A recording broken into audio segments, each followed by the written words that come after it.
and welcome to Book It. I'm Carol Anne Riddell. We begin today with author Walter Pryor and his book, This Leaves Me Okay, inspired by letters his grandmother wrote to him for almost 30 years. Walter, thank you so much for being here today. Thank you for having me, Carol Anne. I'm happy to be here. Well, we're glad to have you. So let's start with your grandmother, Mama Seal, as she was called, because she's so central to this book.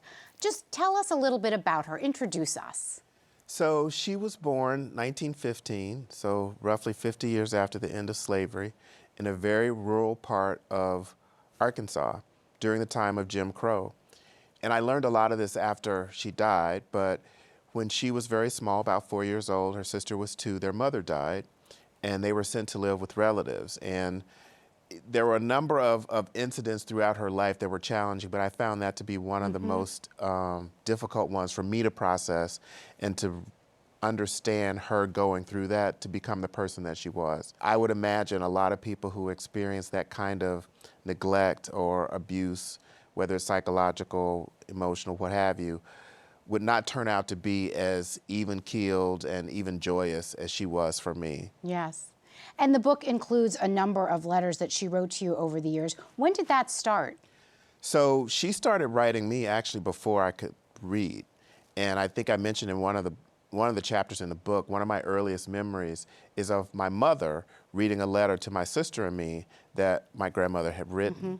And for whatever reason, I don't think anybody said this to me or told me, but in my head, to get mail was really important. Yeah, well, right? yes, of course. Yes, it did. It made you feel like a big deal, That's especially right. at that That's age, exactly right? That's exactly right. But as you point out, Walter, the letters in and of themselves are really quite remarkable because she had only an 8th grade education. She worked as a maid in a family's home for many years. Right. I'm sure weary after a long day. Yes. And yet she turns to this letter writing. Yes. What do you yes. think, why do you think she did that? Well, you know, and that was one of the questions, I guess, that spurred me to want to write the book is for a person born at that time, not necessarily encouraged to write.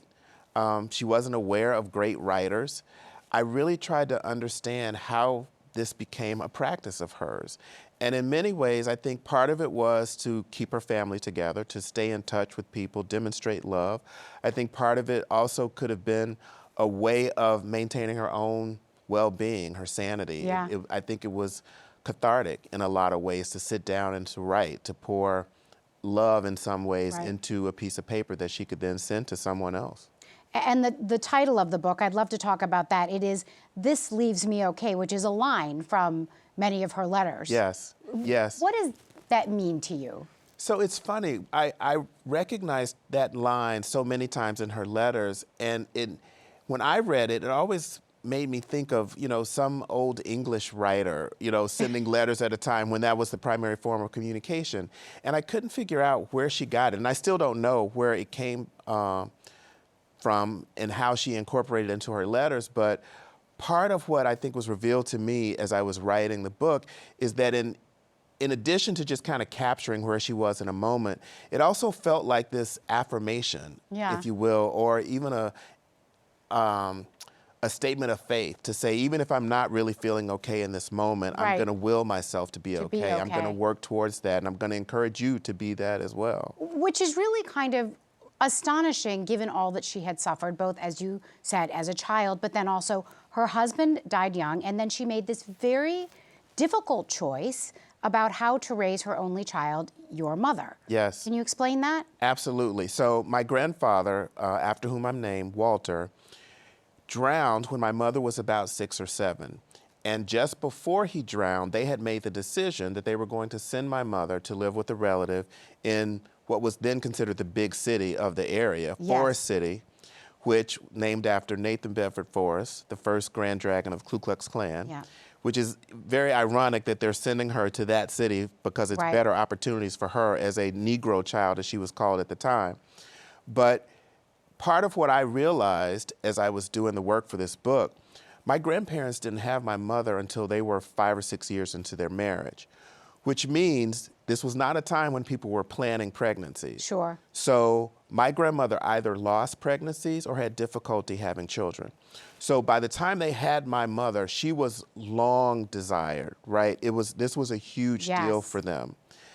to then think some years later that we have to send this child away because there aren't any opportunities here. If we keep her here in the country, which is what everybody called it, she won't have a better life. She will end up working in the fields, or she'll end up as a maid, and they wanted something better for her. So they sent her to live with relatives, which, you know, again, I can't imagine how difficult that choice was. That choice is... That's right. But then within, you know, 8 months of that decision, my grandfather drowns. And so my grandmother has to wrestle with this idea, do I bring this child back who I really want to be with me and who was hard to give up in the first place, or can I stick to this decision that we made that we really want her to have a better life, and this is a sacrifice that I have to make? Yeah. And you make the point in the book that your mother could not help but feel, to some degree, given away or abandoned, even though your grandmother very much did this out of love. Absolutely. How did that kind of shape the dynamics of the family? Well, it was always an element, right? I think, well, part of what I mentioned in the book, it's a time when parents aren't really explaining things to children. Right. Right? Yes, And so there was not a whole lot of this is for your own good and how do you feel about it and can you come to agreement? They just decided this is what was happening. This is what it's going to be. Right? And so she didn't have an opportunity to kind of engage and talk about it and learn and feel better about being sent to live with relatives. Now, in hindsight, she will say that it probably was the best thing. Right. And I probably wouldn't have gone to college had they not sent me to live with Aunt Elizabeth. But at the time, it was very difficult. And over their lives together, I even witnessed this, there was a real tension between them. I think my mother did always feel given away, and that created this kind of barrier for her. My grandmother always worried that the relative that was raising my mother was possibly closer to her. Maybe my mother loved her more. And so it did create a tension that was just, it was palpable for me. I could see it. And I could see that they loved each other dearly, but I also saw that there was a lot of tension between them, awkwardness even. The book is very much about your mother as well, but I heard you say in an interview that she was not exactly a willing participant when it came to giving you information. That's right. As you were writing it, and then you finish it and you send her the manuscript. So yes. What was her reaction? So, as you mentioned, I think it was just the idea that she was being interviewed that caused her to not be able to remember anything. Because if she knew I was asking about the book, she couldn't remember anything at all. But if I happened to, say, oh, do you remember when Mama Seal made this particular dish? And do you remember how she used to do this? And we'd get into a conversation of reminiscing, a lot would be more forthcoming. And so I just have to remember it as opposed to taking notes of my phone or writing it down. But she was one of my early readers, one of my first readers, and I sent her the book, and I'm waiting for her to get through it and tell me. And she's not particularly expressive, but I said, well, what did you think? And she said, it was really good. I liked it, but I can't figure out how you got in my head so. Oh. And for me, that was the biggest confirmation that I could have gotten because, a lot of it was trying to recreate what she might be feeling and what that experience was like for her. And it proved for me that at least what I had observed in her, hopefully what I had observed in my grandmother was true in terms of what I was perceiving, my intuition, and what I believed to be the case. Wow, that must have been quite a moment for you. It was huge. It was huge. So as you've said, Mama Seal worked as a maid for many years for the same family. After she passed away, and not too long ago, you went and visited the family. Yes. And you describe in the book how they brought out family albums, photo albums, that included all these pictures of your grandmother, which was complicated for you. Yes. But you also learned something powerful about their feelings for her. Sure. So when they told me that they had photographs of her, I presumed they were going to be photographs that I had seen, right? This is my grandmother, our family photos. Of course, I would know them. And as we started looking at the photos, all of a sudden I'm seeing all these pictures of my grandmother that I'd never seen before. Some of them when she's a much younger woman. In one picture, there's a picture of her in the back of a car, and her head's back, and she's smiling. And it just evokes such joy in me to see her really joyful. And then in the next moment, I'm thinking, why do they have all these photos? Why do they have my grandmother? My grandmother. My grandmother. This is my grandmother. And I'm thinking, why do they have our pictures? And as I continue to look, I recognized these aren't our pictures. These are pictures in their family album.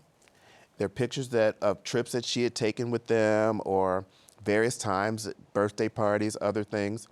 These are their photos. And as we're looking and it's generating more conversation and more questions, I start to appreciate that there is even more of a depth of the relationship that was with that family than I had appreciated. The two boys that she helped raise were part of this group that I was visiting in the family. And just asking questions and hearing them reminisce really evoked a lot of emotion in them and also in me to see that. And it was really helpful to appreciate that there was a mutuality in the relationship. Yes. I mean, we felt that she loved that family, but we also wondered, did she love them in a way that maybe they didn't really return it? And she really was more of the help than a member of their family. And it really felt like she was a member of their family after having that visit and getting more of that information. And yet, one of the points you make in the book is that she lived all those years in a room without hot water, which is a hard fact to reconcile for you, for anyone. Yeah, it's hard on a number of levels. I mean, first, I feel convicted. I wonder why no one in our family ever said, why don't you have hot water? And why don't we ask them to provide hot water for you? And we never did. And I mean, I have very clear memories of being a child, my sister and I going and staying with her at various points, and her heating water on a hot plate to put in our baths because she only had cold water. And so so the bath water wasn't completely cold, she was heating up water to pour in it. But then I thought about it over time. You know, she did this for 40 plus years. And it never occurred to any of us, not the family, that she didn't have hot water and that we should have done something about it. Right. But I was interested in the point that you make about that in the book, which is also that, you know, you have the luxury of self-reflection, as do I. Mama still most likely did not have that luxury, right? So maybe she wasn't thinking of it in the same context. I think you're absolutely right. I don't think it even occurred to her. I think, one, when she moved into that room, and the room that we're describing is attached to a kind of a barn or a shed, and I think it was originally designed as a room for a farmhand. And so they probably didn't think to do much. And actually, when she first moved into the room, there was not an indoor toilet. There was an outhouse behind that room. Over time, they, you know, renovated it. They added water. They added a sink, a tub, you know, a toilet. But there wasn't hot water. And so my sense was, I assume it didn't occur to anybody, or maybe it was just expensive and they didn't do it at the time. But when she moved into the room, before there was the facilities and even after, it was still better than the house that she had left. And so for her, it was an upgrade and she was fine. And I think it's the kind of thing that at some point you get used to and it never occurs to you to do or ask for anything else. Walter, I want to go back to the letters for a moment.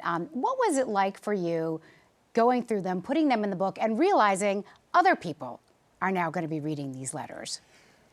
You know, it's interesting. The letters themselves were not particularly personal. I mean, in some ways they were, because she always, you know, she would always say to me, be a good boy. And, and no matter how old I got to be, I was always, you know, trying to be her good boy.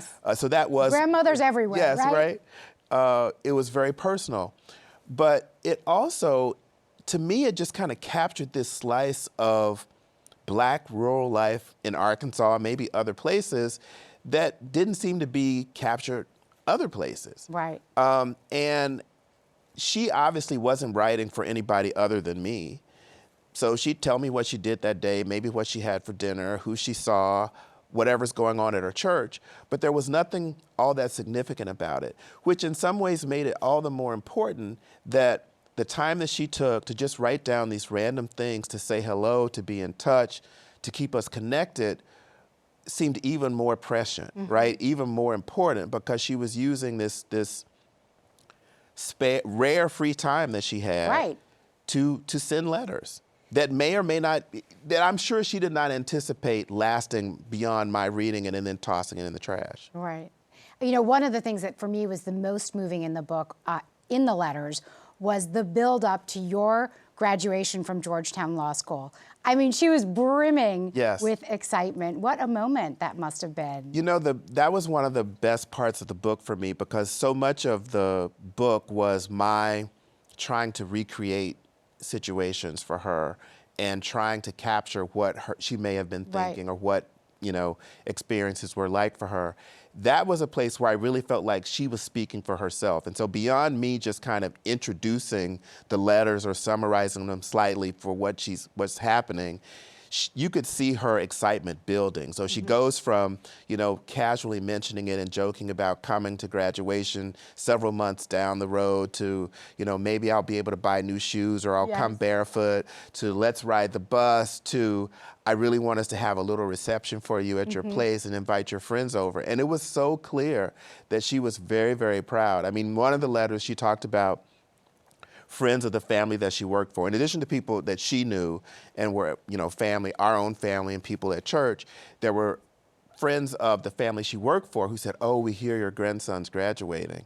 We're so happy, we're so excited, we're so proud for you," right? And he's graduating from Georgetown. Oh my gosh, this is so amazing. So I look back and I think I'm so happy that she had that experience and she was able to feel that, from people who really mattered to her. And you were able to give that to her, Yes. One of the things you talk about is the ripple effect. The ripple effect of her sacrifices and where that has sort of landed you and your children. Yes.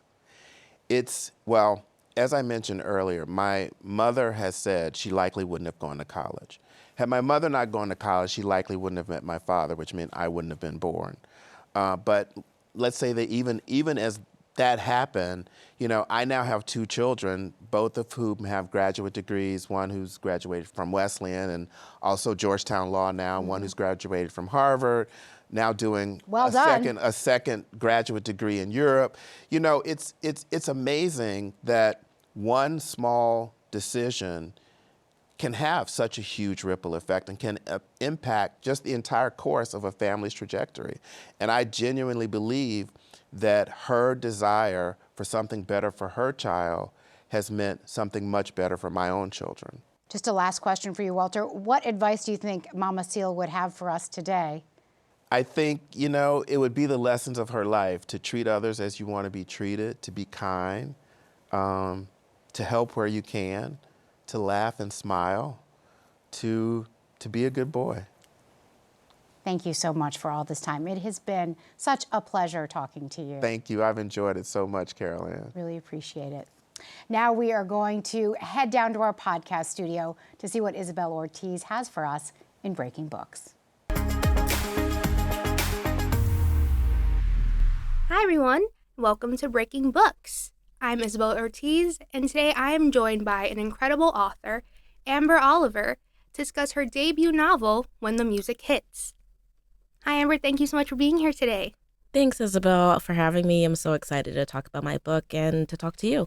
I am also very excited to talk about this book. This book was such a great read. It really puts you into the pulse of the music industry and what it means to get your dream job and to realize maybe it's not all what you thought it was gonna be. There's highs, there's lows, and there's things like you wouldn't even expect. But I would love if you can tell us a little bit about When the Music Hits and where we find our main character, Billy, at the start of the book. So it's about Billy, a 24-year-old New Yorker from the Bronx who gets a job as an A&R assistant at a major music label. And there she sort of wants to live out her dream of acquiring artists for her music label and helping them, break out their music to the world. But as she's sort of on her journey to do that, she realizes that all that glitters is not gold. And there's a lot of grit beneath the glamour of the music industry, including long hours and microaggressions and all kinds of other things. And she has to decide whether she is willing to work there or if it's going to consume her. Yeah.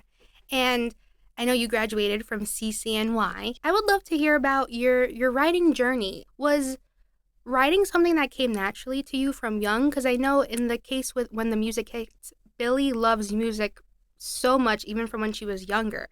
So with your writing journey, where did your passion for writing really come from? I never thought of myself as a writer until high school, which is when I really started to write like poetry. It was not good poetry, but it got me thinking that I could express myself on the page in the way that I've seen other great writers do in the books we read in school and the books I read for fun. And I sort of kept writing from there. In college, I majored in English, which gave me even greater opportunity to write creatively. And I also started writing novels on the side, short stories on the side, and sort of kept that passion up for ever, I guess. I mean, it's still ongoing, so I'm excited. Yeah, definitely innate for me to be a writer. I love writing in the similar way to how Billy loves music. So yeah, definitely that passion sort of transferred to this character in a way. The Bronx feels like a character in itself in this book. Can you tell me a little bit about what components you wanted to add in about the Bronx in this book and why you thought it was so important to really have that be kind of a main point in the book? Often I find a lot of New York narratives don't feature people like me, New Yorkers on the outskirts, not, based in lower Manhattan, sort of telling our stories and what our lives look like. So really wanted to see that reflected in this book. And I wanted to talk about the Bronx specifically because there's this idea that there are no sort of like upstanding, working, respectable citizens in the Bronx, and it's just sort of like a land of criminal activity and danger. And I wanted to push back on that idea because there are so many creative and hardworking and wonderful people in the Bronx, and I wanted to shine a light on that and sort of give them their just due in literature in a way I haven't seen before. You even posted a playlist that readers can listen to when they're reading the book or maybe when they're on the train. Mm-hmm. And it had artists like Bad Bunny and SZA and Alicia Keys and Jay-Z. When you're writing the music element of this book, what artists are you pulling from or what inspiration are you getting? I think for me, writing to music with lyrics is really hard. So a lot of the books that are on that playlist that I mentioned in the book are not songs that I would actually listen to when I was drafting. They do represent sort of the vibe of the book and the music that I like and that Billy likes and the other characters in the book like. So like my music taste is in there and I'm really excited that people are vibing with that. That's great. But I listen to a lot of like really calming, inspirational music because it's like instrumental. It makes me think. So like I would listen to coffee house jazz a lot. I would listen to sort of like indie music.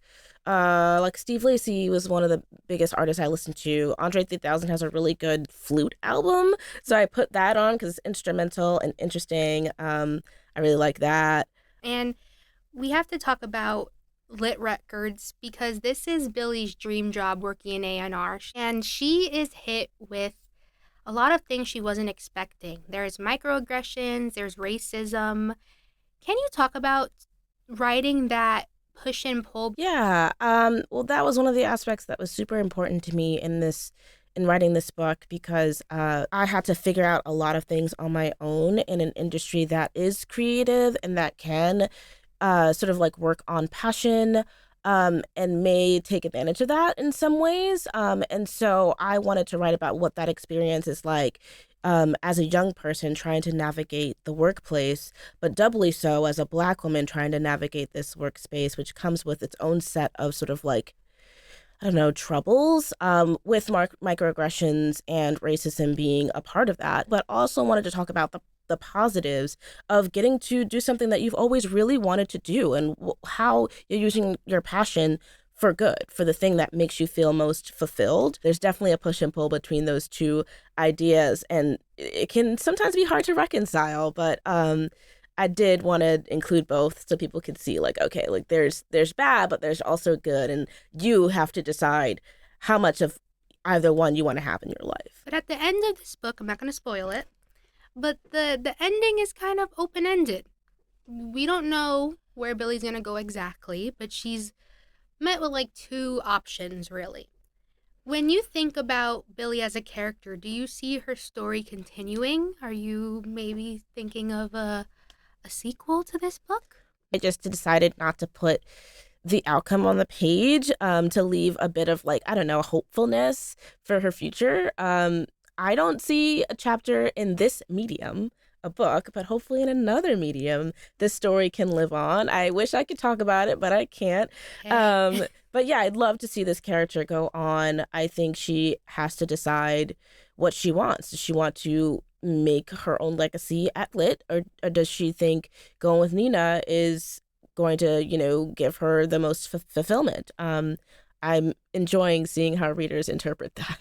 Well, I am very excited to see what's next for you, what you may be writing next, or maybe we may see Billy again in another format. We shall see. But I just want to say thank you so much for sitting down with me today. It was a pleasure getting to speak with you. Thanks so much, Isabel. Next up, Uncensored. As always, author and book critic Linda Stasi has plenty to say about what she's reading.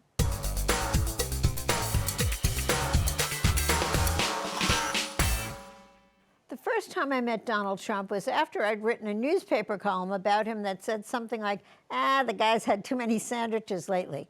He didn't like it. So he asked a mutual acquaintance, a lawyer who would one day become my own husband, to set up a meeting to possibly smooth things over. The first thing he said when I walked into his office was, "Well, you sure are a pretty little thing." The first time I met columnist and author E. Jean Carroll, who would turn out to be a dangerous Trump nemesis, I thought, she sure is tall and pretty. Of course, I didn't say that. Why? Because I'm not Donald Trump. After her rape accusation against the now President Trump, he disgustingly said in a deposition, she's not my type. Well, she's tall and blonde, and I'm short and brunette, so I figure any woman with a heartbeat who isn't morbidly obese is, in fact, his type. And that's why I believe that E. Jean's book, Not My Type, One Woman versus the President, is 100% true. The book is both a horrific recounting of the alleged rape all the way to the legal proceedings from depositions to trials. And it is, at the same time, a rollicking takedown of the most powerful man in the world. Told with bravery, bravado, and damn good writing, E. Jean proves that the pen is indeed mightier than the sword or the sworn word, which in the president's case has nothing to do with the truth and everything to do with the sword. Every woman should read this book, even if you're a dyed-in-the-wool Trumper. Why? Just see for yourself who you think is telling the truth. Speaking of fighting all the power in the world, Wild Dark Shore by Charlotte McConaughey is a strange book about inevitable climate change, an isolated family on a tiny isolated island guarding a seed bank which holds every single seed in the world in case of Armageddon. A widowed father and his children are the only ones left on the island as it begins to be overtaken by climate change. They're waiting for a boat to take them away when a half-dead woman washes ashore in a raging storm. This is a book that combines mystery, murder, ecology, and love, the looming threat of Armageddon, and what happens to every seed that exists if worse comes to worse. The love, the hate, and even the danger is passionately written, which is why it was not only a Reese's Book Club pick, but was an instant New York Times bestseller and an Amazon Best Book of the Year. A bit long. On Kindle, it's 359 pages, and it could have been cut a bit. But as they say, in for a penny, in for 359 pages. For Uncensored, I'm Linda Stasi. That wraps up another chapter for us. Thanks so much for joining us. A quick reminder to download our CUNY TV app so you can watch on the go and check out our social media. We'd love to hear from you. I'm Carol Anne Riddell. See you next time on Book It.